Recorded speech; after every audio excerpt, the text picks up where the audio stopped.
siang. Terima kasih Bu dan hadir memenuhi undangan kami.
Assalamualaikum warahmatullahi wabarakatuh. Waalaikumsalam warahmatullahi wabarakatuh.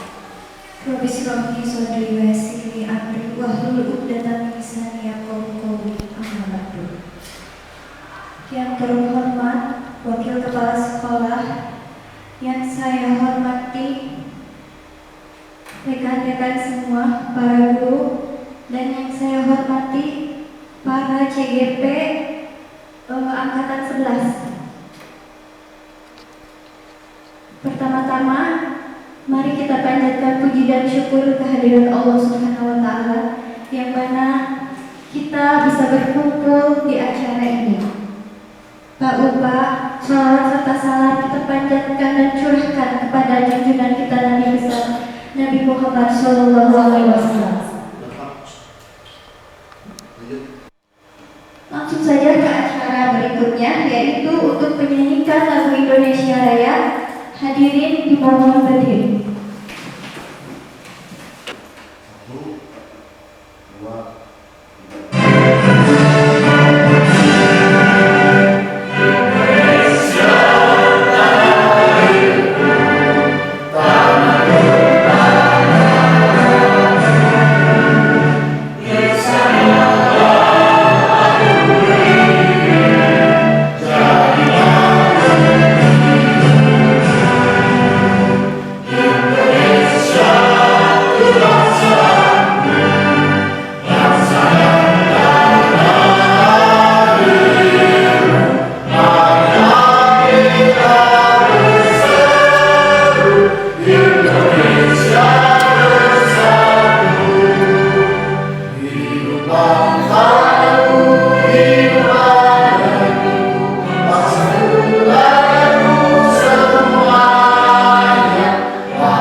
1, 2, 11, yaitu Bapak Agus Ramdon MPD dan Ibu Sri Afianti SPD. Pada hari ini kita akan sama-sama mempelajari apa yang disebut dengan budaya positif, keyakinan kelas, dan beberapa hal lain yang mungkin akan disampaikan oleh teman-teman CGP kita yang sedang melakukan diseminasi.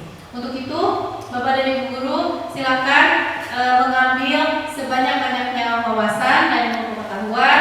Semoga apa yang disampaikan bermanfaat bagi kita semua. Dan terima kasih banyak sudah berbagi dengan kami di sini.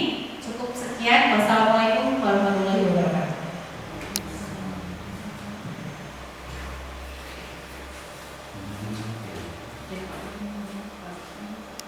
Ya, acara selanjutnya yaitu pemaparan diseminasi budaya positif oleh Bapak Agus. Kemudian untuk acara selanjutnya kita langsung aja ke acaranya diseminasi budaya positif dari Ibu Sri Afriyanti SPD. Kepadanya kami persilahkan.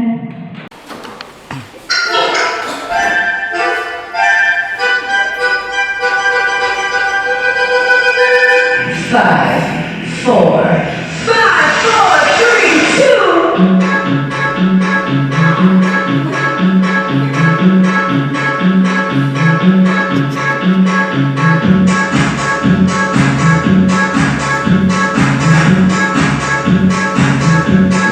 Bapak Sri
Nomor 1 jumlahnya 21, yang kedua 19, yang ketiga 15. Sekarang saya tanyakan yang keempat. Silahkan tolong dihitung kira-kira berapa jumlahnya. Mana? Ya, saudara.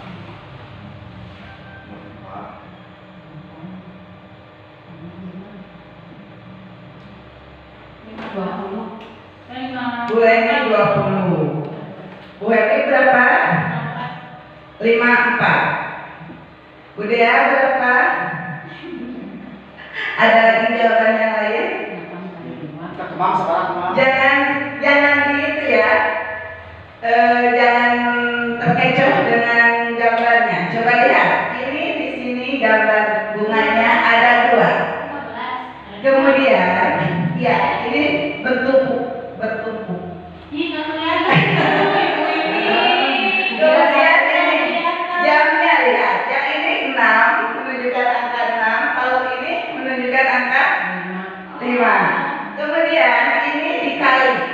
ditambah. Jadi berapa? Dan yang ini bulannya ada bunganya, sedangkan yang ini tidak. Nilai bunga berapa? 2. Berarti ini yang bulannya dikurangi 2. Ya. Jadi 5 nilainya. Ini bunganya 2. 5 tambah 4. Tambah 4 berapa? 6. 5 tambah 4 6. Ditambah yang ini nilainya 5. Karena ini 6, yang ini 5. Berarti kali 5. 6 kali 5 berapa? 30. Ya, betul. Jadi jumlahnya ini 30. Berpikir dulu ya. Ya, oke. Sekarang kita lanjut ke materi. Konsep inti budaya positif. Konsep inti budaya positif ini terdiri dari perubahan paradigma belajar, yang kedua disiplin positif, yang ketiga nilai-nilai kebajikan, berikutnya kebutuhan dasar manusia, yang kelima motivasi perilaku manusia, yang keenam posisi kontrol guru, yang ketujuh keyakinan kelas, dan yang kedelapan segitiga restitusi. Ya. Pembelajaran dengan paradigma baru. Pembelajaran dengan paradigma baru ini merupakan pembelajaran yang dirancang berdasarkan prinsip pembelajaran berdiferensiasi, sehingga para peserta didik belajar sesuai kebutuhannya berdasarkan tahapan perkembangannya sesuai teori psikologi modern untuk mewujudkan profil pelajar Pancasila. Sekarang saya mau bertanya, ada yang pernah mendengar tentang pembelajaran berdiferensiasi? Pernah ya, Bapak Ibu pernah ya? Coba, apa arti dari pembelajaran berdiferensiasi ini? Iya, boleh, silakan Becky. Silakan. Menurut pemahaman saya, pembelajaran berdiferensiasi itu proses pembelajaran yang dapat mengakomodir minat dan bakat setiap siswa, di mana masing-masingnya mempunyai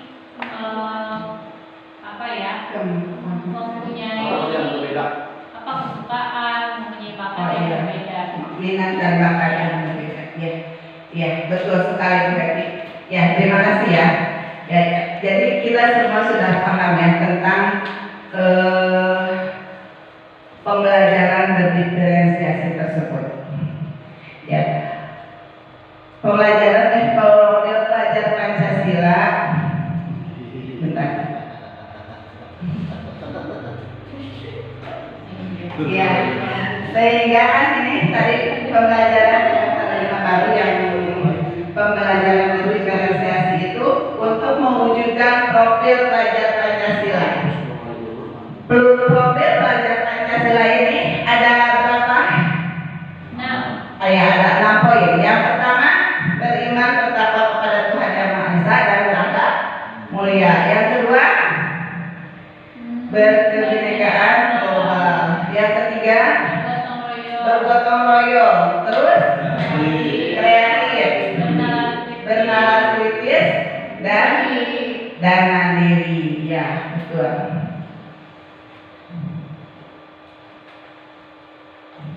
Kemudian kita akan membahas tentang miskonsepsi tentang teori kontrol.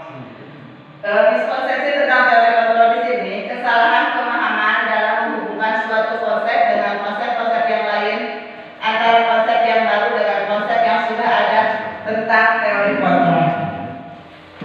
Yang terdiri dari ilusi bahwa guru berhak mengontrol murid. Yang kedua, ilusi bahwa semua penguatan positif itu efektif dan bermanfaat. Yang ketiga, ilusi bahwa kritik dan membuat rasa bersalah itu mampu menguatkan karakter.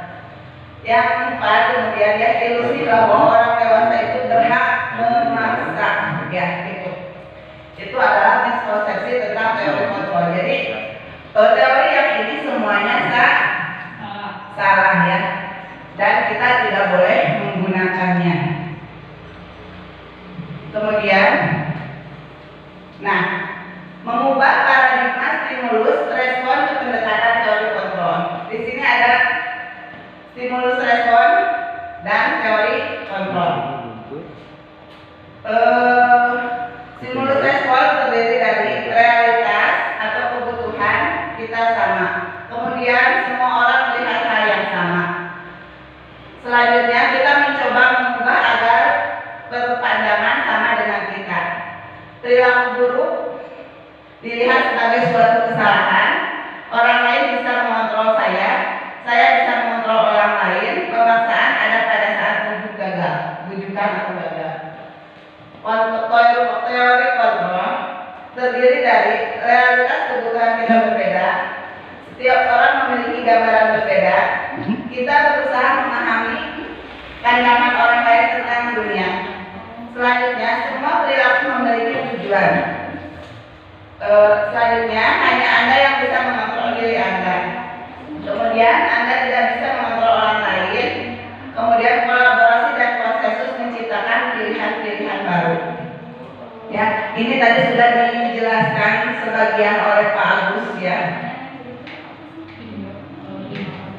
Lanjut, disiplin positif. Coba di antara Bapak Ibu ada yang paham tentang disiplin positif? Ada yang paham tentang disiplin positif tidak? Di sini ada penjelasannya.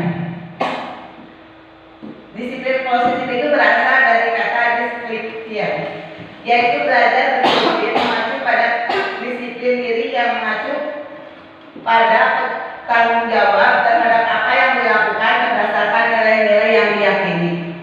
Kemudian, disiplin positif itu merupakan salah satu cara penerapan disiplin yang bertujuan untuk menumbuhkan kesadaran serta memberdayakan peserta didik tanpa imbalan, penghargaan atau reward dan ancaman atau hukuman. Yang tujuannya menciptakan peserta didik yang memiliki disiplin diri sehingga mereka mengacu kepada nilai-nilai kebajikan universal dan memiliki motivasi intrinsik dalam perubahan perilaku ke arah yang lebih baik. Itu adalah tujuan dan pengertian dari disiplin positif. Selanjutnya, nilai-nilai kebajikan. Nilai-nilai kebajikan yang disepakati bersama lepas dari suku bangsa, agama, bahasa maupun latar belakangnya. Contoh nilai kebajikan institusi atau organisasi terdiri dari nilai kebajikan profil pelajar Pancasila yang beriman, bertakwa kepada Tuhan Yang Maha Esa dan berakhlak mulia, berkebinekaan global, gotong royong, mandiri, bernalar kritis dan kreatif. Kemudian ada Ibu Primary Years Program.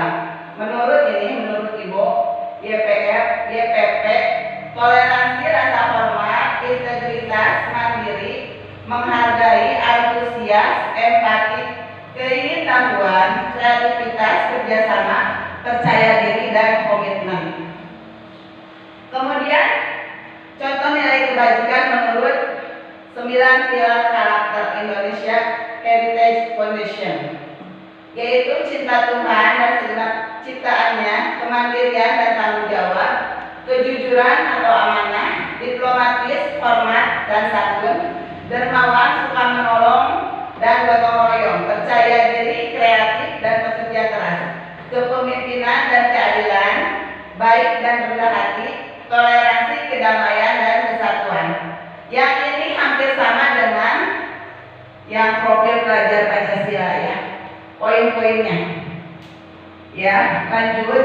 Kemudian kebutuhan dasar manusia. Kebutuhan dasar manusia adalah segala sesuatu yang kita lakukan untuk mendapatkan apa yang kita inginkan. Seluruh tindakan yang kita lakukan memiliki tujuan tertentu dan semua usaha terbaik yang kita lakukan adalah dalam rangka agar kebutuhan dasar kita dapat terpenuhi dengan baik. Ya. 5 kebutuhan dasar manusia itu terdiri dari yang pertama bertahan hidup, yang kedua kasih sayang, yang ketiga kebebasan, yang keempat kesenangan, dan yang kelima penguasaan. Nah, kelima kebutuhan dasar manusia itu yang paling dibutuhkan itu yang mana? Coba Bapak Ibu. Ya, bertahan hidup. Salah satu contoh bertahan hidup apa? Ya, makan. Tidur. Apa lagi? Ya, betul. Keluar. Ya, itu sangat-sangat dibutuhkan ya. Sangat-sangat dibutuhkan. Perlu uang ya. Ya. Kalau cinta termasuknya kasih sayang ya, bagus. Ini bertahan hidup. Bertahan hidup dan kasih sayang ya. Lanjut ya. Nah, 5 kebutuhan dasar manusia. Nah, ini ada contoh-contohnya.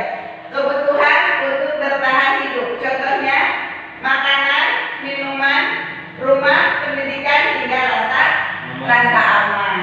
Kemudian kebutuhan untuk diterima, yaitu disayang, diterima, dipedulikan, berbagi, kerjasama, dan menjadi bagian dari kelompok. Yang ini yang ketiga, kebutuhan akan kemampuan, keinginan untuk mencapai sesuatu, keinginan menjadi kompeten dan menjadi terampil, dan keinginan untuk diakui. Yang keempat, kebutuhan akan kebebasan, kebutuhan akan kemandirian, otonomi, memiliki pilihan, dan mampu mengendalikan hidup sendiri.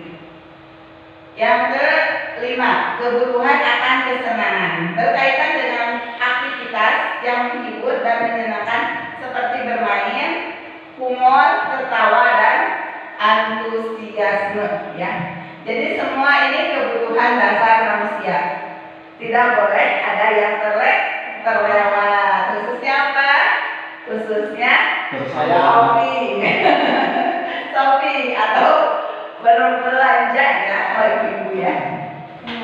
Nah, kemudian 3 motivasi perilaku manusia. 3 motivasi perilaku manusia itu ada untuk menghindari ketidaknyamanan atau hukuman. Jadi kita harus selalu menghindari ketidaknyamanan atau hukuman untuk kenyamanan diri kita. Salah satunya, contohnya, kalau kita ke jalan raya menggunakan helm ya, menggunakan motor, kita harus menggunakan helm.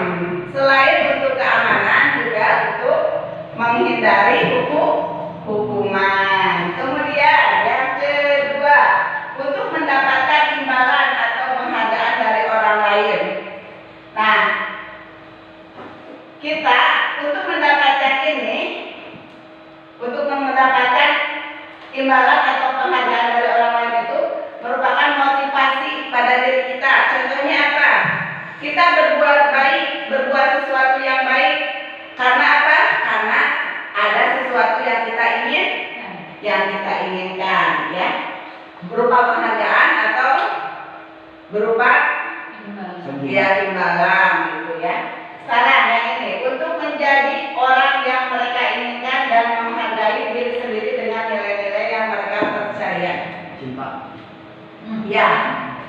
Contohnya apa? Cinta. Menghargai diri sendiri. Jadi kita itu harus lebih menghargai diri sendiri sebelum kita menghargai orang lain. Ya, menghargai diri sendiri dulu ya. Kemudian hukuman, konsekuensi, dan restitusi. Jadi hukuman itu terdiri dari sesuatu yang menyakitkan, harus terjadi, tidak nyaman untuk murid atau anak untuk jangka waktu panjang. Jadi hukuman mengakibatkan ini ya, identitas gagal. Terus korban mendapatkan keadilan, murid atau anak akan tersakiti, perilaku pasif atau agresif meningkat, sistem tidak akan berjalan bila murid tidak takut. Kemudian berlaku hanya pada sebuah institusi tidak berlanjut pada kehidupan nyata. Nah, kalau konsekuensi dan restitusi itu terdiri dari identitas mati. Lampu. Laptop 6. Sendiri. Nah, itu contoh-contoh kata dari menstabilkan identitas. Kemudian validasi tindakan yang salah. Contoh kata-kata dari validasi tindakan yang salah yaitu, padahal kamu bisa melakukan yang lebih buruk dari ini ya. Kamu pasti punya alasan mengapa melakukan hal itu. Kamu patut bangga pada dirimu sendiri karena kamu telah melindungi sesuatu yang penting buatmu. Kemudian, kamu boleh mempertahankan sikap itu, tapi kamu harus menambahkan sikap yang baru. Itu contoh-contoh kata dari validasi tindakan yang salah. Kemudian, menanyakan keyakinan. Salah satunya, apa yang kita percaya sebagai kelas atau keluarga? Apa nilai-nilai umum yang kita telah sepakati? Apa bayangan kita tentang kelas yang ideal? Kamu mau jadi orang yang seperti apa? Itu contoh-contoh dari menanyakan keyakinan. Nah, kemarin saya membuat tentang segitiga restitusi ya, permasalahan yang menggunakan pemecahannya menggunakan penerapan segitiga restitusi. Boleh. Ini ada permasalahan dengan Serina yang pas belajar itu dia mengobrol atau bercanda dengan temannya.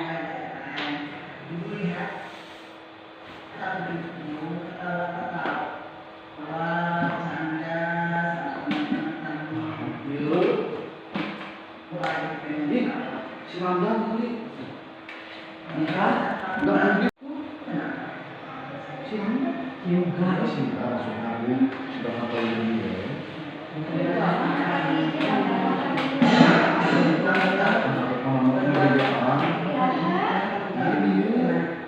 Terus sekejap.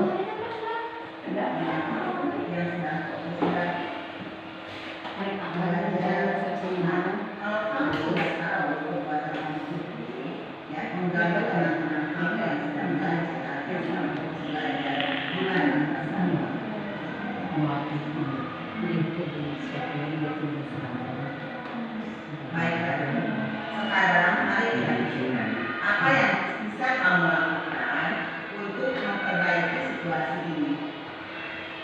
Coba kamu pikirkan apa yang akan kamu lakukan untuk memperbaiki situasi ini. Habis Iya, kamu sudah mengakui kesalahan kamu.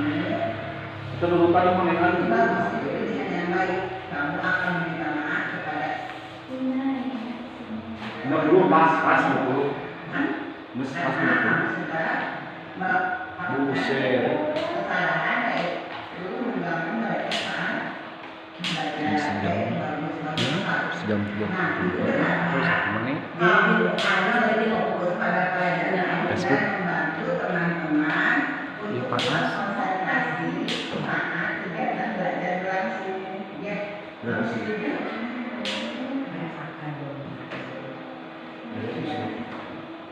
Kamu tahu? Mungkin tahu Terima kasih kalau kamu sudah setuju.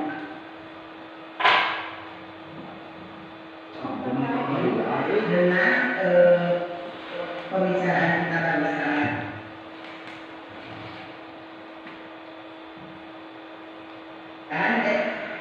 Sekarang silakan. Maaf ya, sinyalnya jelek. Bentar terus.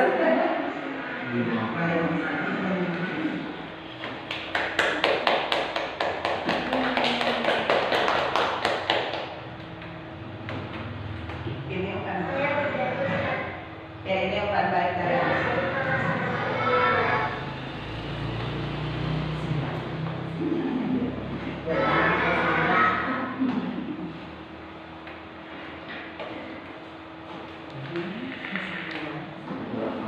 Nah ini sekarang kasus kedua ya, di mana si Andi selalu tidak mengerjakan PR matematikanya.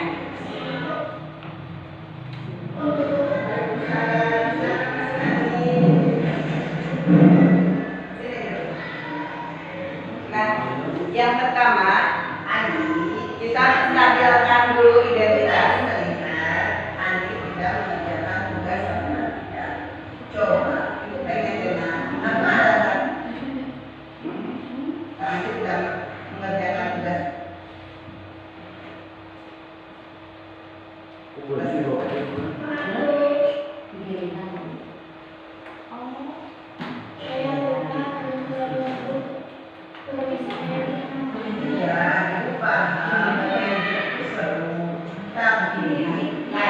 Jadi validasi tentang validasi kebutuhan ya. Yang tentang validasi kebutuhan. Coba sekarang gimana? Nanti yang lain sudah pada mengerjakan tugas. Sedangkan nanti belum. Gimana sekarang?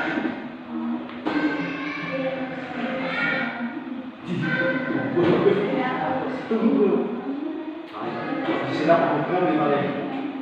Gua siapa? Ya, kalau seperti itu, kalau nanti sekarang bisa, akan akan dicoba.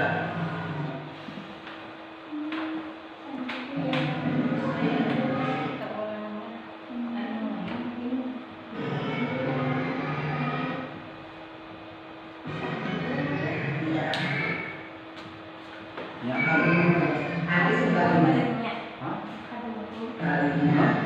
Andi sudah mengakui kesalahan Andi. Sekarang kita buat kesempatan. Jadi Andi sebelum bermain ya, Andi harus mengerjakan tugas-tugas dari sekolah ya. Nah ini menanyakan tentang keyakinan ya. Maaf sinyalnya jelek. Suaranya nggak ada di sini. Iya kan ini praktis ini. Gimana?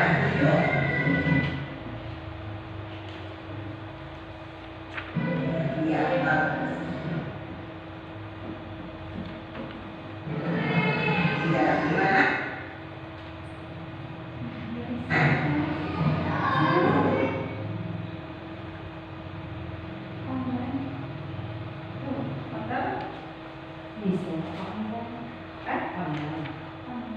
Udah online.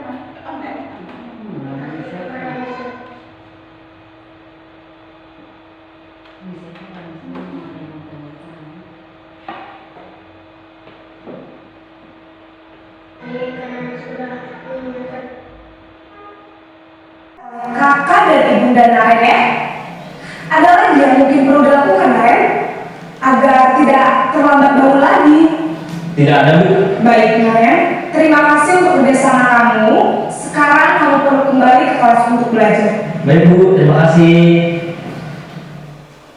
Posisi manajer adalah posisi kontrol yang disarankan untuk membimbing murid memiliki sikap disiplin yang positif, yaitu murid yang mandiri, bertanggung jawab, dan dapat memecahkan masalah. Tujuan dari posisi ini adalah agar murid dapat berefleksi atas tindakannya. Guru akan dengan tulus memberikan pertanyaan-pertanyaan bermakna, sehingga membuat murid dapat belajar dari kesalahannya dan mencari sebuah solusi untuk menyelesaikannya. Ibu dan Bapak guru hebat, setelah mengamati adegan kelima posisi kontrol tadi, kira-kira posisi mana yang paling ideal? Posisi mana yang dapat menunjang motivasi intrinsik murid? Ya, tentu posisi manajer. Posisi ini memang posisi ideal yang ingin dituju setiap pendidik. Pada posisi inilah, guru dapat menerapkan disiplin positif dan berpihak pada murid, yang memerdekakan murid. Perjalanan seorang pendidik tentunya tidak mudah untuk sampai pada posisi seorang manajer. Namun, tujuan kita pasti, yaitu menciptakan murid-murid yang mandiri, merdeka, dan bertanggung jawab. Semoga penggambaran 5 posisi kontrol yang telah diperlihatkan ini dapat menjadi ajang refleksi bagi kita semua, agar dapat terus mengasah, dan menerapkan disiplin positif yang memerdekakan murid. Mari terus berlatih dan bersemangat. Selamat menerapkan. Salam dan bahagia Ibu dan Bapak Guru hebat.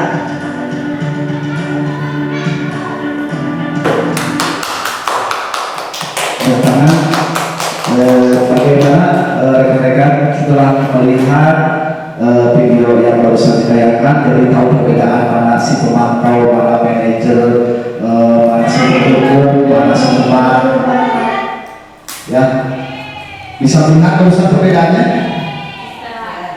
Bisa ya. Jadi yang paling aman dan yang paling harus kita lakukan sebagai guru adalah sebagai manajer. Ketika ada seorang anak yang melakukan kesalahan,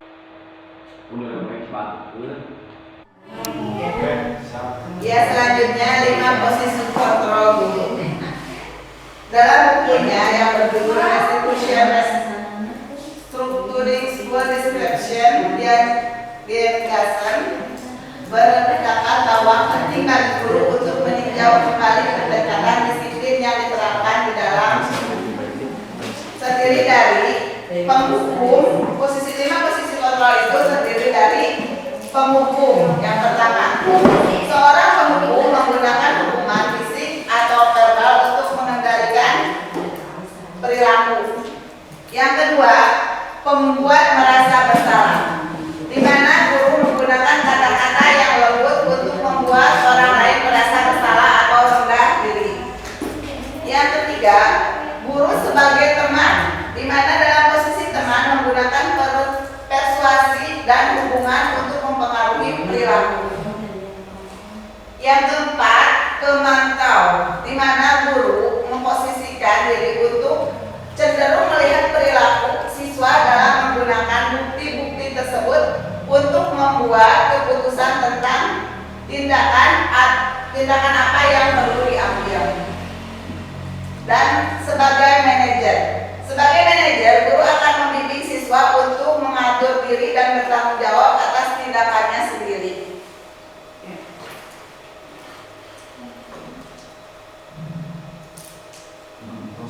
Iya. Yang terakhir apa sih? Pemantau, Ya. Nah, dalam posisi kontrol apakah aku coba? Ini saya ada pertanyaan. Posisi kontrol apakah aku? Yang pertama, selalu kamu, pasti selalu yang terakhir selesai. Coba, ibu bapak tebak, posisi kontrol apa kamu? Ayo. Penghukum atau merasa bersalah? Merasa bersalah. Atau Merasa bersalah. sebagai teman? Merasa bersalah atau menghukum? Selalu kamu, pasti selalu yang terakhir selesai. Jadi merasa bersalah. Kemudian yang kedua, ayo ingat bantuan ibu selama ini. Sebagai teman. Sebagai teman. Yang ketiga, apa yang telah kamu lakukan? Sebagai hukuman. Hukuman ada ingat. Penghukum. Penghukum, ya. Memantau atau penghukum? Apa yang telah kamu lakukan? Penghukum. Yang berikutnya, berapa kali ibu harus memberitahu kamu ya? Pemantau. Sebagai pemantau. Yang ini, apa itu lagi? Ini ngapain sih air ya? Ya. Yaitu Tasok kita. Paripurna, Bu Menteri. Perangkat dihidupkan. Mode Bluetooth sedang mencari perangkat.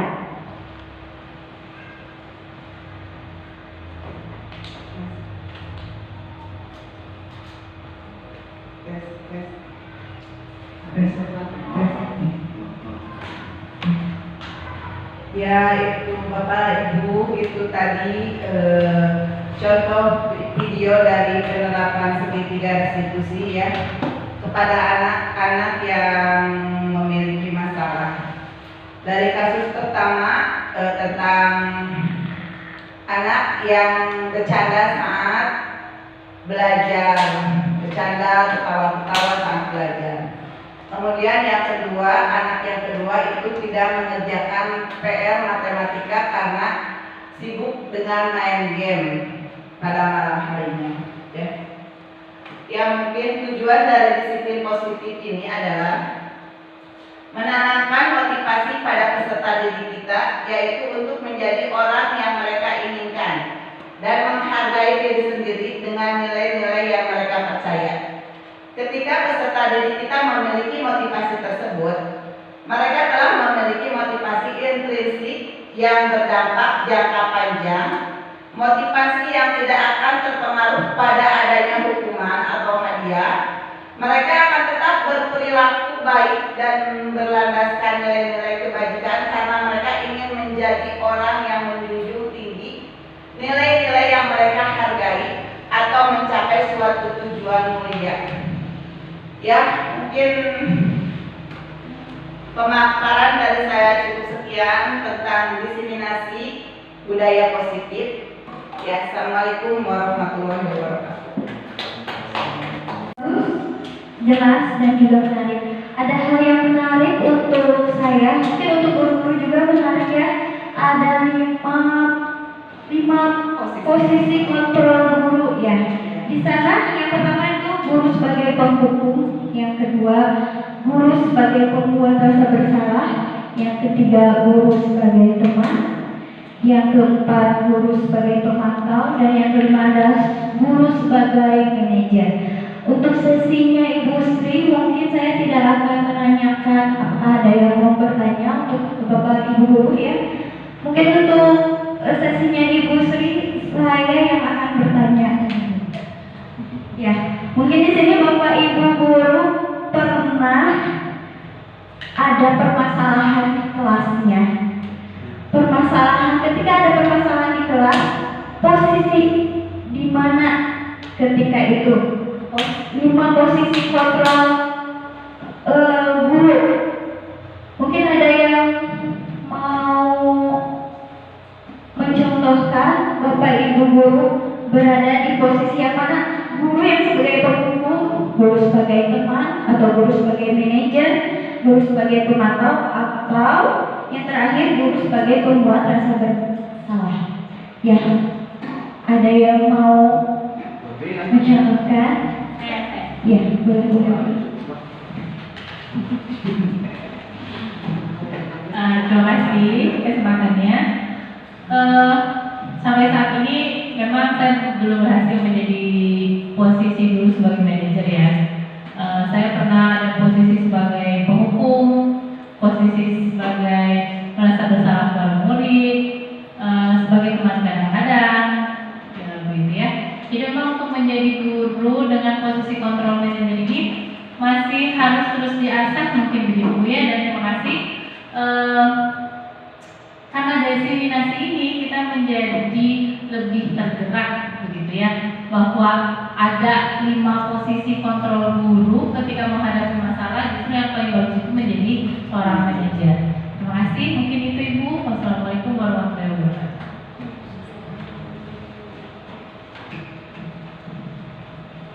Ya, terima kasih Ibu Yanti ya sudah berbagi. Mungkin ya katanya belum menjadi guru sebagai manajer. Mungkin saya juga sama, belum sebagai guru sebagai manajer. Mungkin ada lagi Bapak Ibu guru yang mau menjelaskan atau pengalamannya ketika di kelas ada masalah, berada di posisi mana di 5 kontrol guru. Ada Bapak Ibu guru?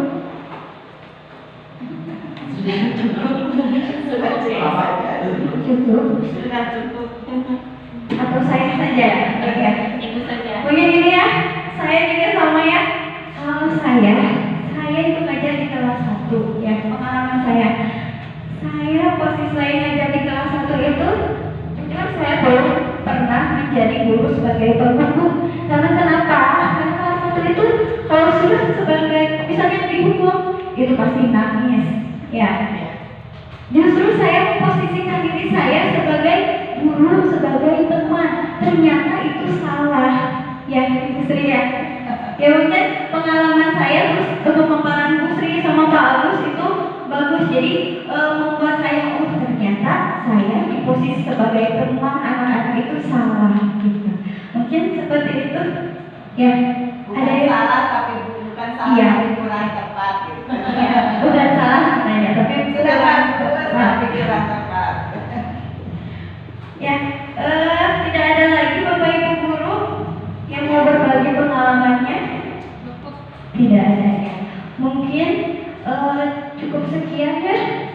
Demikian acara kita hari ini. Alhamdulillah semuanya berjalan dengan lancar. Terima kasih Bapak Ibu guru maupun yang menyampaikan materinya sangat bagus tadi ya, disampaikan sangat jelas. Kemudian juga sangat menarik, sampai-sampai tidak ada yang ngantuk ya. Ya, akhir kata kita baca alhamdulillah bareng-bareng ya. Alhamdulillahirabbil